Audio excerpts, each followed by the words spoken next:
और आम खबर है, तहरीक इंसाफ की हुकूमत के पहले माली साल में बेकायदगियाँ। PAC का आज वज़ारत मवासलात और नेशनल हाईवे अथॉरिटी में घपलों की तहकीकात करेगी। PAC ने सेक्रेटरी मवासलात और चेयरमैन NH को तलब कर लिया है। अहम खबर आप तक पहुँचा रहे हैं। तहरीक इंसाफ की हुकूमत के पहले माली साल में बेकायदगियाँ। PAC आज वज़ारत मवासलात और नेशनल हाईवे अथॉरिटी में घपलों की तहकीकात करेगी। PAC ने सेक्रेटरी मवासलात और चेयरमैन NHA को तलब कर लिया है। इजलास में PTI के पहले माली साल में NHA में बेकायदगियों की रिपोर्ट पेश होगी। ऑडिटर जनरल की जानिब से मुख्तलिफ शहराती मनसूबों में इजाफी अदायगियों की निशानदही भी की जाएगी। वजारत और NHA को तमाम मनसूबों का रिकॉर्ड साथ लाने की हिदायत की गई है। नैब और FIA से वजारत मवासलात और NHA में घपलों से मुतालिक केसेस की रिपोर्ट भी तलब कर ली गई है। अहम खबर दे रहे हैं, तहरीक इंसाफ की हुकूमत के पहले माली साल में बेकायदगियों के हवाले से रिपोर्ट तलब कर ली गई है। तफसीलात जान लेते हैं सिद्दीक साजिद से। सिद्दीक, आगाह कीजिएगा।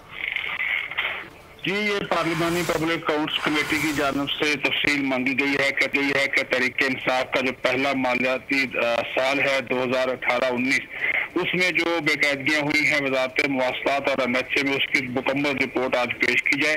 इस सिलसिले में चेयरमैन NHA और वफाकी सेक्रेटरी मवासलात को भी तलब किया गया है PAC के सामने कि वो मुकम्मल रिकॉर्ड के साथ आएँ, क्योंकि ऑडिटर जनरल ऑफ पाकिस्तान ने तहरीक इंसाफ के पहले मालियाती साल में जो है वो NHA की जानब से मुख्तलिफ जो था उसमें ठेकेदारों को इजाफी अदायगियों से मुतालिक जो है वो निशानदेही की है। उसी पर चेयरमैन NHA और सेक्रेटरी मवासलात से जो है जवाब मांगा गया है। और साथ ही साथ ये भी कहा गया है कि जो नैब और FIA के पास केसेस हैं NHA में करप्शन से मुतालिक, उसकी तफसील भी पेश की जाए। और इसके लिए जो डायरेक्टर्स हैं FIA के, उनको भी तलब किया गया है और नैब के आला हुकाम को भी बुलाया गया है। 2 बजे इजलास पार्लियामेंट। बहुत शुक्रिया सिद्दीक इन तफसीलात के लिए। एक और आम खबर है, तहरीक इंसाफ की हुकूमत के पहले माली साल में बेकायदगियाँ। PAC का आज वज़ारत मवासलात और नेशनल हाईवे अथॉरिटी में घपलों की तहकीकात करेगी। PAC ने सेक्रेटरी मवासलात और चेयरमैन NH को तलब कर लिया है। अहम खबर आप तक पहुँचा रहे हैं। तहरीक इंसाफ की हुकूमत के पहले माली साल में बेकायदगियाँ। PAC आज वज़ारत मवासलात और नेशनल हाईवे अथॉरिटी में घपलों की तहकीकात करेगी। PAC ने सेक्रेटरी मवासलात और चेयरमैन NHA को तलब कर लिया है। इजलास में PTI के पहले माली साल में NHA में बेकायदगियों की रिपोर्ट पेश होगी। ऑडिटर जनरल की जानिब से मुख्तलिफ शहराती मनसूबों में इजाफी अदायगियों की निशानदही भी की जाएगी। वजारत और NHA को तमाम मनसूबों का रिकॉर्ड साथ लाने की हिदायत की गई है। नैब और FIA से वजारत मवासलात और NHA में घपलों से मुतालिक केसेस की रिपोर्ट भी तलब कर ली गई है। अहम खबर दे रहे हैं, तहरीक इंसाफ की हुकूमत के पहले माली साल में बेकायदगियों के हवाले से रिपोर्ट तलब कर ली गई है। तफसीलात जान लेते हैं सिद्दीक साजिद से। सिद्दीक, आगाह कीजिएगा।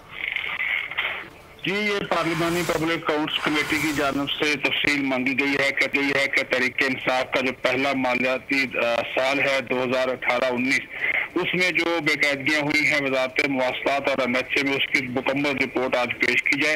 इस सिलसिले में चेयरमैन NHA और वफाकी सेक्रेटरी मवासलात को भी तलब किया गया है PAC के सामने कि वो मुकम्मल रिकॉर्ड के साथ आएँ, क्योंकि ऑडिटर जनरल ऑफ पाकिस्तान ने तहरीक इंसाफ के पहले मालियाती साल में जो है वो NHA की जानब से मुख्तलिफ जो था उसमें ठेकेदारों को इजाफी अदायगियों से मुतालिक जो है वो निशानदेही की है। उसी पर चेयरमैन NHA और सेक्रेटरी मवासलात से जो है जवाब मांगा गया है। और साथ ही साथ ये भी कहा गया है कि जो नैब और FIA के पास केसेस हैं NHA में करप्शन से मुतालिक, उसकी तफसील भी पेश की जाए। और इसके लिए जो डायरेक्टर्स हैं FIA के, उनको भी तलब किया गया है और नैब के आला हुकाम को भी बुलाया गया है। 2 बजे इजलास पार्लियामेंट। बहुत शुक्रिया सिद्दीक इन तफसीलात के लिए।